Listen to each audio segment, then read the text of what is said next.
Hey everybody, welcome back to my channel. This is Chris and I'm helping you with all aspects of English pronunciation and the British accent, specifically modern received pronunciation. So welcome if this is your first time. Don't forget to go on over to my website as well and sign up for my free mini course over there. If you haven't already, you can learn loads of things that are not available on my YouTube channel.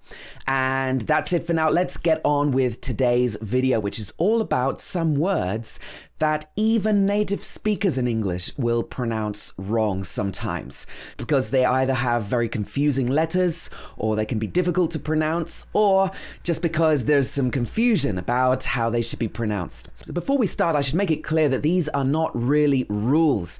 So different people from different areas may have different ways of pronouncing things, and sometimes there can be more than one correct pronunciation. So you can decide how you want to pronounce these words based on what I'm telling you, and you can form your own idea of what's right and what's wrong. As I said, many native speakers will even get a lot of these words wrong, so if you find them hard, don't worry about it because there's plenty of other people who are in the same position. Okay, the first word is often. Often. And a lot of people ask me the correct pronunciation of this word because I myself sometimes say often. I wanted to talk about this one first because both of these pronunciations can be acceptable. Originally, I think the dictionary said often, and often was actually a very old-fashioned pronunciation. So many dictionaries are still saying that they prefer the pronunciation often, without saying the T. But now, whether it's in British English or American English, you'll find that most dictionaries will accept both pronunciations, both often and often. Okay, so you decide which one do you think is right, which one do you think is wrong. I personally say both, so I'm not on any side here. People disagree about how to say often. I actually saw a video of the Queen making a speech, and she actually says orphan. So another completely different one. Number two is scissors. Scissors. A lot of learners will pronounce this like skizzers or skissers, but it should be scissors. S-I-Z-Z. Scissors, especially because it's got this letter C in it. A lot of people get it wrong. Don't run with scissors. Be careful when you're using scissors. Number three is something. You might be thinking, why do people get this wrong, even native speakers? This one is not too difficult, right? Something. Because a lot of people will say something, which may be part of their dialect, but it's not strictly speaking the correct pronunciation according to the dictionary. It should be something. So for example, I've got something for you. Something for you, not something for you. You might hear some people saying this, or you might say this, but it's not strictly the correct pronunciation. Number four, epitome. Epitome. This is quite a complicated word. You might not know this one. It means the perfect example of something. Actually, I should probably say that example is a word that a lot of people get wrong as well. Like, it should be example, not normally example. It should be example, example. Okay, so you got another one there. But this word means the perfect example or the best example of something. That was the epitome of great technique. So here, it's not epitome, it's epitome. So there you go. You learned a new word and the pronunciation at the same time. Number five is kernel. This is pronounced completely differently to how it's written. And there are quite a lot of words like this in English. Unfortunately, it's not pronounced like Italian or French or other languages. So this is talking about a military officer, a rank in the army. A colonel, for example, a colonel in the US Air Force. Remember this one. Number six, draft. So in the UK, this is spelled D-R-A-U-G-H-T, but it's pronounced draft. Draft. So it's quite different from words like court, cough. This O-U-G-H or A-U-G-H can be pronounced in many different ways according to the word. Maybe we'll talk about that in another video. But here it's draft, a current or a burst of air. I can feel a draft. Has someone opened a window? Number seven, pronounce and pronunciation. And even though I'm teaching people about pronunciation, sometimes I even get this word wrong. And when I was at school, I remember one of my teachers corrected me because it's not pronunciation. It should be pronunciation. So in the middle, we have none. It's quite ironic that even the word pronunciation is difficult to pronounce. So some people can't pronounce, this has got nounce on the end, the word pronunciation. Pronunciation properly. Okay? So remember the difference between these two because it's the same word root, so it's really confusing. Number 8, mischief and mischievous. Again, this comes from the same root or the same family of words. Mischief means somebody who is a bit sneaky, a bit naughty maybe. Somebody who gets involved in bad situations. We can call this mischief. But the full adjective is mischievous, not mischievous or mischievous, but mischievous.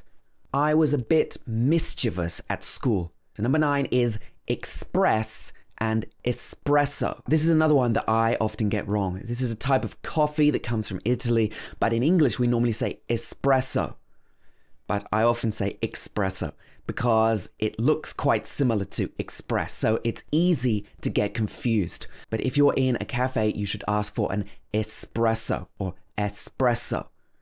Can I get a double espresso, please? Not espresso. Number 10, athlete. Athlete.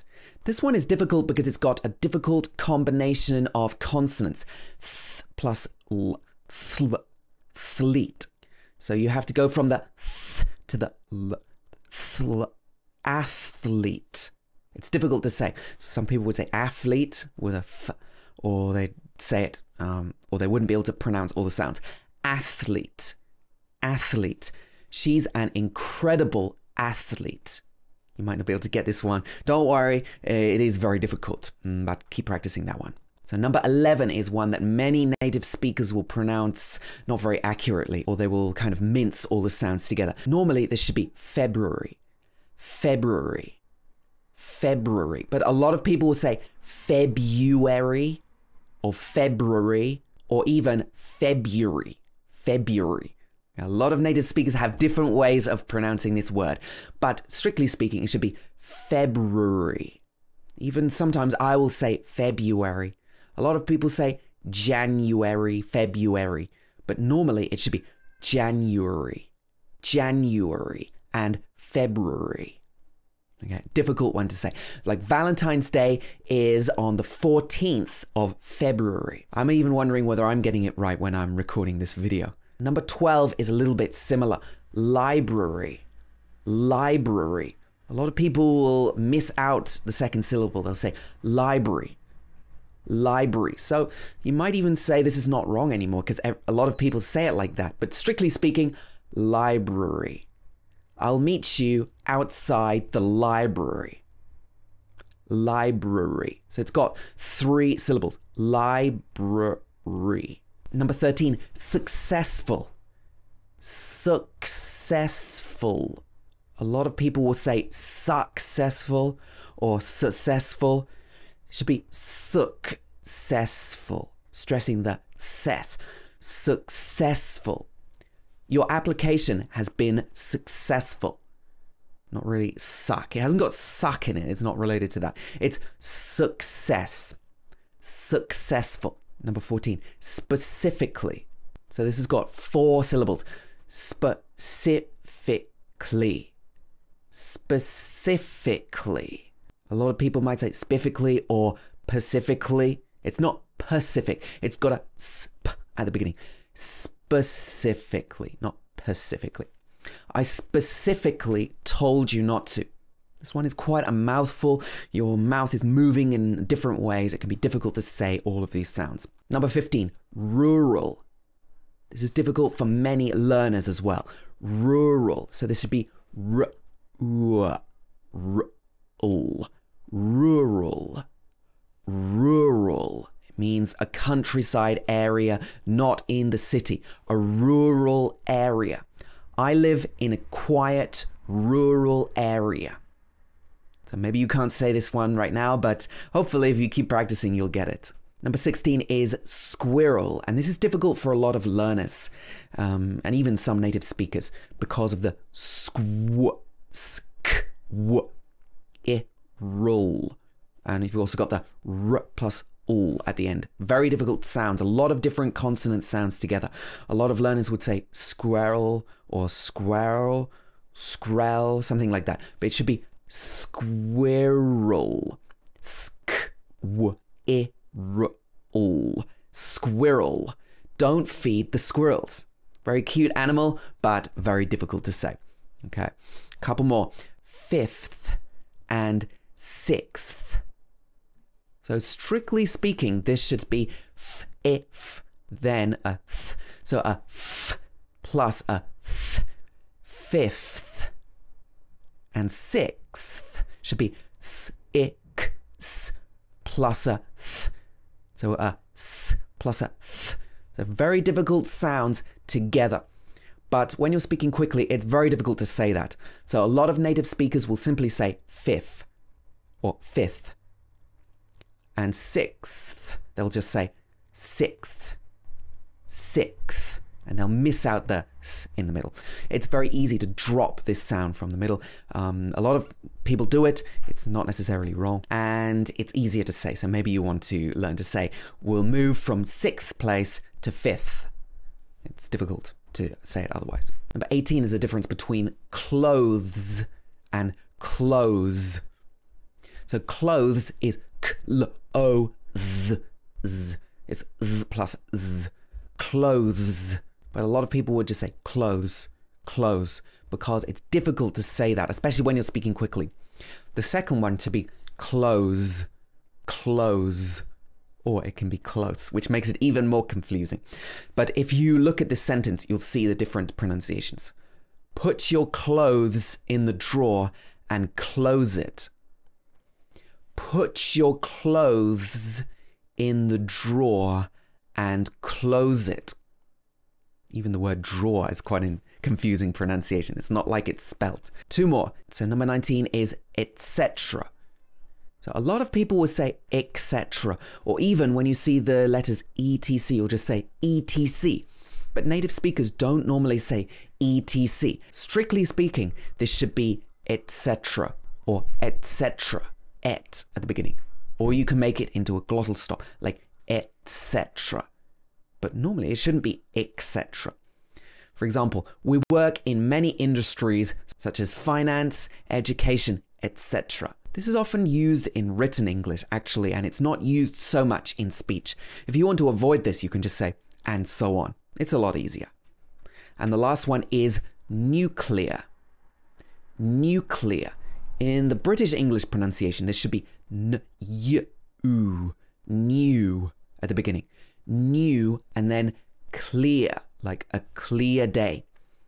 But a lot of people will say nuclear, nuclear, and other pronunciations. I remember there's a famous video about George Bush in the American accent, and he's saying nuclear or nuclear. But in the British pronunciation, it should be nuclear. For example, Homer Simpson works at a nuclear power plant. Okay, so how many of these do you get wrong? And how many of these have you heard other people pronouncing wrong? Let me know in the comments. And I really hope this video helped you out. If it did, don't forget to click the like button as always. And if you haven't subscribed to my channel already, please do so because more videos coming your way. That's all for this time and have a great day, everybody. Speak to you soon.